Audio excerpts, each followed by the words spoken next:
We've been looking at the mysterious figure of the Antichrist, and in our last session we considered the New Testament teaching in John's epistle regarding Antichrist, as well as Paul's treatment of the man of lawlessness or the man of sin in 2 Thessalonians.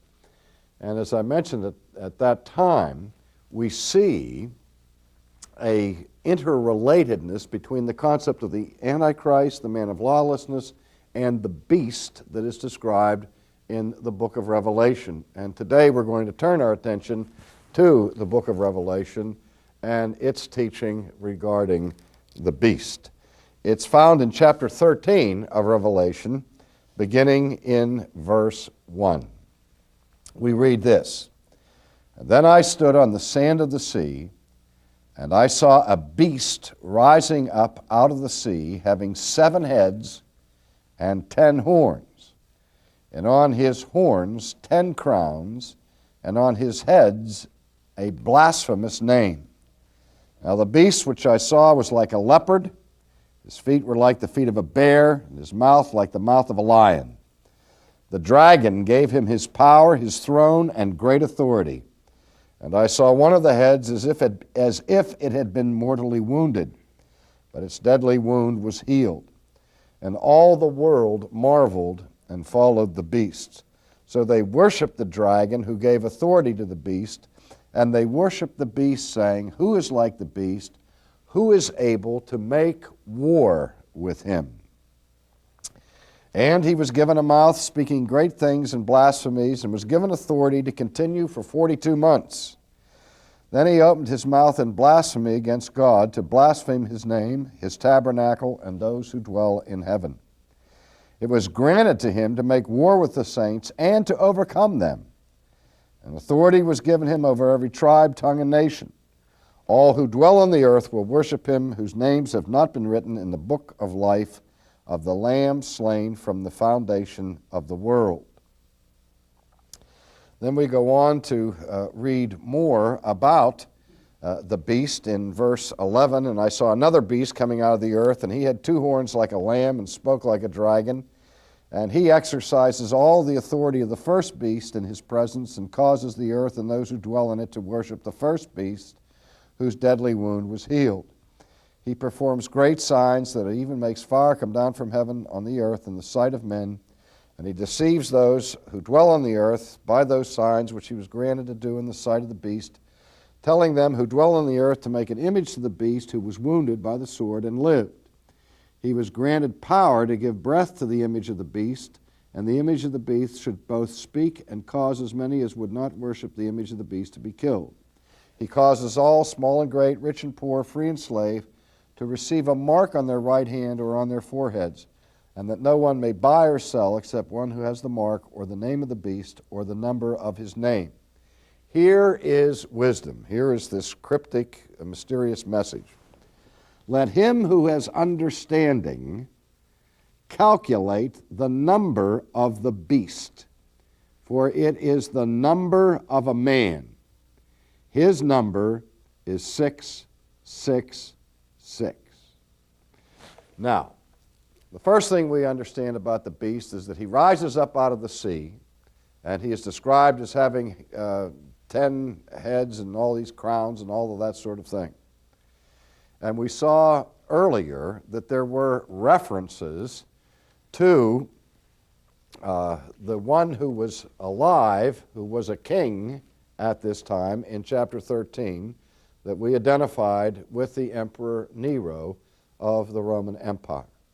Now, if we look at the imagery and the military power of this beast that comes out of the sea, that has the 7 heads and so on, most scholars would grant that this is obviously a reference to the military power of Rome, and that the 7 heads refer to the 7 mountains or the 7 hills. One of the ancient references that we find in the literary sources of antiquity to the city of Rome is that Rome was commonly called the Septa Montium, or simply the 7 mountains because it was established on 7 hills. But out of this Roman Empire or Roman military power is this mysterious figure of the beast who does all these wicked things and who is known by this strange and cryptic number 666, which is called the mark of the beast. Now again, throughout church history, people have sought to give clear identification to the beast who is known by the number 666, or to the beast as the Antichrist. And again, we see the vacillation between the power of the institution, in this case perhaps the Roman government, and the power of an institution being embodied in a single person, like a king, an emperor, or some other representative person. Because of the religious activity that surrounds this figure of the beast and the Antichrist, some have argued historically that the Antichrist will be some kind of a clergy person or a famous religious person who will seek to be a false Christ or a substitute for Christ. At the time of the Reformation, the most popular candidate for fulfilling the image of Antichrist was the Pope. Luther and Calvin both were convinced that the Pope in Rome was the Antichrist, that the Roman Catholic Church was the anti-Christian institution that was embodied in the one who called himself the Vicar of Christ on earth, that is, the substitute for Jesus in the church, namely the Pope, and that this was a time of unprecedented corruption in the papacy, which fact all historians agree upon, including Roman Catholic historians in the days of the Borgia popes and so on. Even by the 17th century, in the Westminster Confession of Faith, it became an article of creedal affirmation. It was actually included in the Westminster Confession that said that the Pope in Rome is the Antichrist. However, there are few today who would argue that the biblical imagery of Antichrist or the beast is fulfilled in the Pope. Others have looked to military leaders of great power and wickedness who have emerged historically. In the 20th century, some of the candidates for identification of Antichrist have been Joseph Stalin and Mussolini, because if you translate the title of Mussolini, Il Duce, in a certain way, you can come up with the number 666.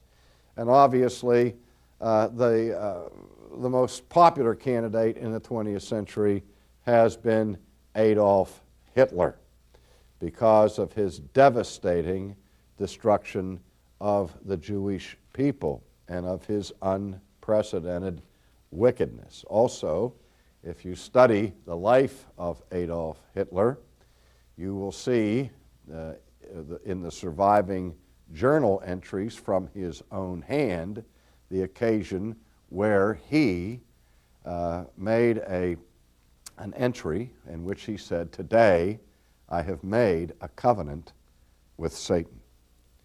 And those who were close to Hitler, some of his closest henchmen, were actively engaged in Satanism.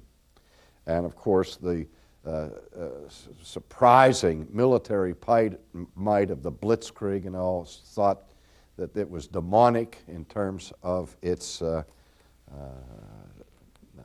support. But again, since the passage of time, not too many people are looking now at Hitler as the fulfillment of the Antichrist, as had been in previous generations. Now, again, if we follow the process that we've been examining here in terms of our study of the time frame references of the Mount of Olives discourse, the time frame references of the book of Revelation, And we continue to struggle with this sense of the radical nearness of the time of fulfillment of so many of these prophecies that are set forth in the New Testament. Obviously, it would be important for us to consider the question of a first century fulfillment of this prophecy. Again, the man of lawlessness was said to be already at work. 2, the spirit of the Antichrist was already in the world, and John announced his near manifestation. And 3, the language of the book of Revelation, which speaks about those things that will shortly come to pass, coupled with the very nature of the literary descriptive forms that we find in Revelation that many scholars say was written in a kind of code in order to protect the Christian community that was engaged in reading this information from discovery and persecution. We also know that the first century church endured enormous persecution, first at the hands of the Jewish community, but then secondly at the hands of the Romans. And one of the most significant persecutions arose in the decade of the 60s under the authority of Nero. And it was under Nero's authority that the persecution of Christians began, and as tradition tells us, Nero himself perhaps started the great fire that destroyed so many sections of Rome and turned around and blamed it on the Christians, which caused the Christians to come in great popular disfavor at that time. It was under Nero that the two great saints of the first century church were executed, Peter and Paul. Both of them were martyred under the reign of Nero and at his command. Now, if we consider the possibility of a first century candidate, and a candidate who would appear before the coming of Jesus in terms of the destruction of Jerusalem and the judgment coming of Christ on the temple and on the Jewish nation, we would be looking for somebody who would appear, obviously, before 70 A.D. If that is the time frame in which we are restricted to work for the fulfillment of this concept of Antichrist, then obviously the most likely candidate would be Nero. In the ancient world, even among pagans, nobody distinguished themselves for their wickedness to the degree that the Emperor Nero did. Nero's life was a life of radical violence and debauchery. He murdered several of his own family members. He castrated a boy and then, quote, married the boy. He brutally murdered his own wife while she was pregnant by kicking her to death.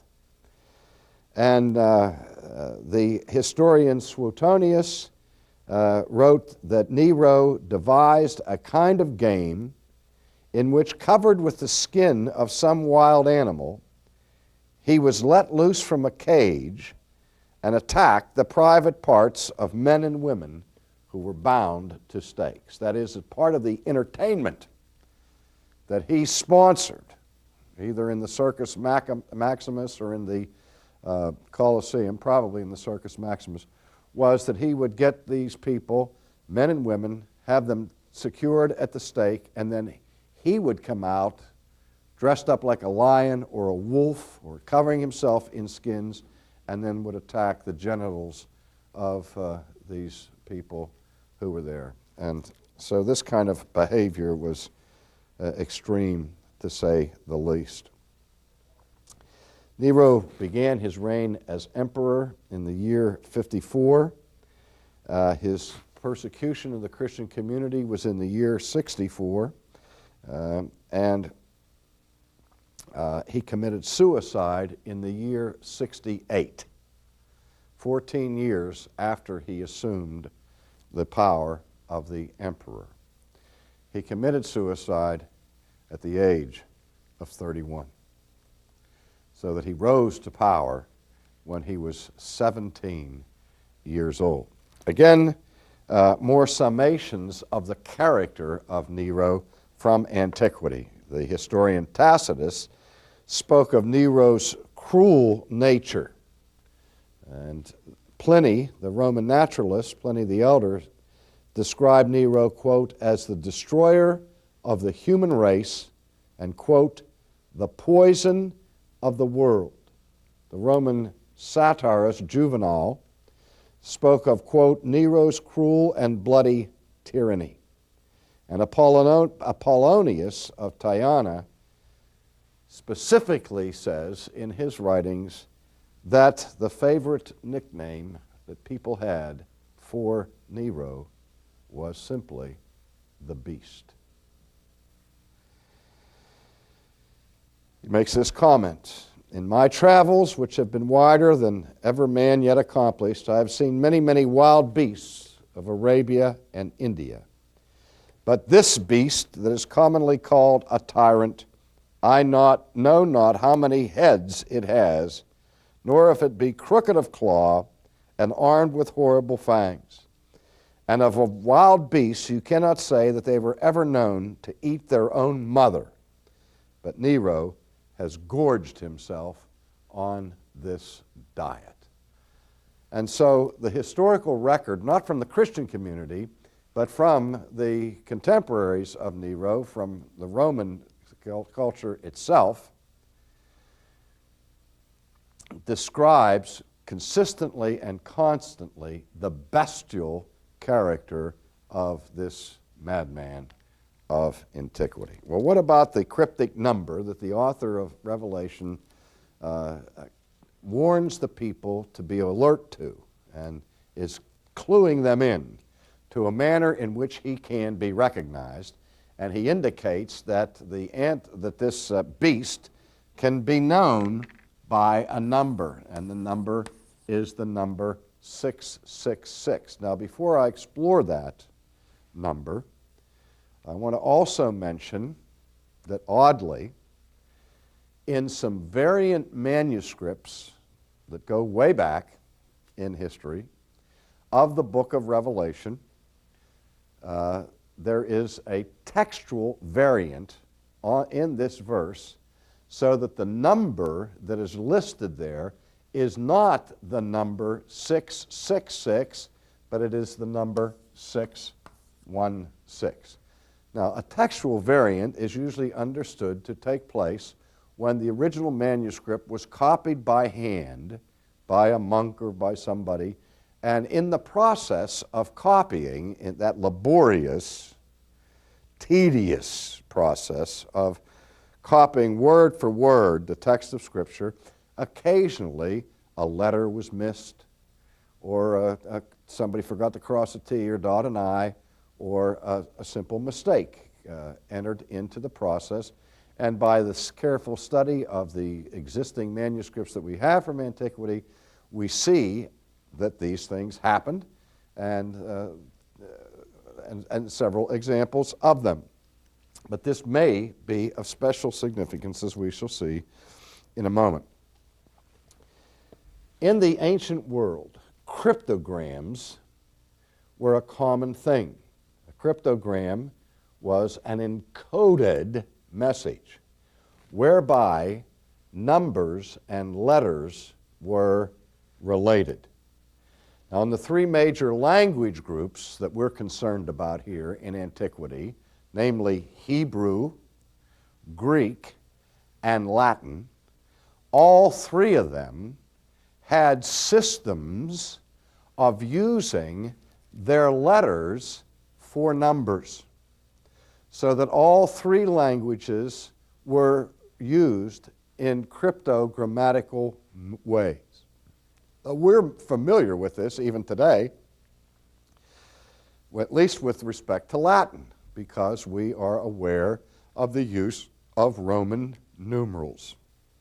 And Roman numerals are simply Latin letters that have a numerical value, like the Latin letter X has the numerical value of 10.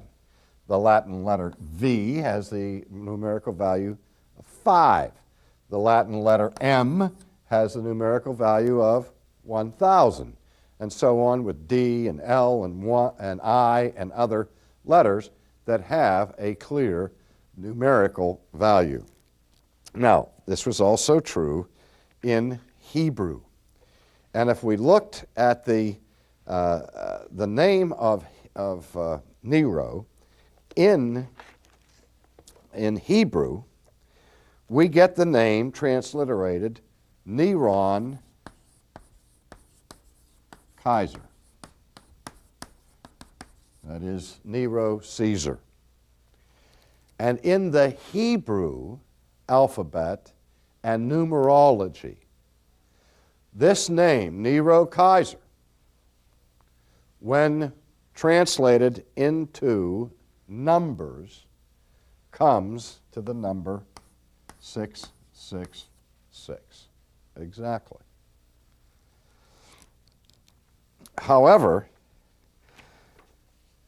in the ancient world, the Greek name of Caesar changed from Neron Kaiser to Nero Kaiser, a very slight variation in the writing, and the Greek numerical equivalency of the Greek form of the name of the Emperor Nero came out to the number 616. One of the most preeminent textual scholars of the 20th century is a man by the name of Bruce Metzger from Princeton. And Metzger once offered the opinion that in his judgment, as the supreme textual critic in the world today, that his judgment was that in all probability, the textual variant in the Greek that was found in antiquity, where the number is 616 rather than 666, was an intentional variation, so that Greek-speaking people would be able to discern the number on the basis of the Greek language rather than requiring them to know Hebrew in order to understand this encoded cipher. We also know that during Caliglia's reign and the reign of Nero, there was a rapid expansion of emperor worship within Rome. And some of the earlier emperors, such as Augustus himself, were given the honor of being regarded as deities after their death. But people did not practice the worship of their images during their lifetime. But under Caligula, and especially under Nero, this did occur, and it occurred by Nero's own command. Nero had his statue set up, for example, in the Temple of Mars, and enforced the worship of his statue. Also, the people such as Josephus saw the great sacrilege, which was an abomination of desolation, take place when the Roman standards, which were worshipped as representatives of the emperor, were brought in to the temple itself as an act of desecration of the Jewish religion. So we see that in all of the things that describe the vicious, wicked, quasi-religious and military character of the beast are seen in the actual life of Nero, leading many historians and scholars to believe that the beast in view, as well as Antichrist and man of lawlessness in the first century church, was fulfilled in the person of Nero, because it was linked to the events that were soon to take place in the destruction of Jerusalem and the judgment of God upon the Jewish people. Now, others who also are impressed by Nero's candidacy for the identity of the beast say that at least Nero was a type of the beast and Antichrist, and those who believe that the Antichrist is still future, yet to come, say that he will be like Nero in his manifestation.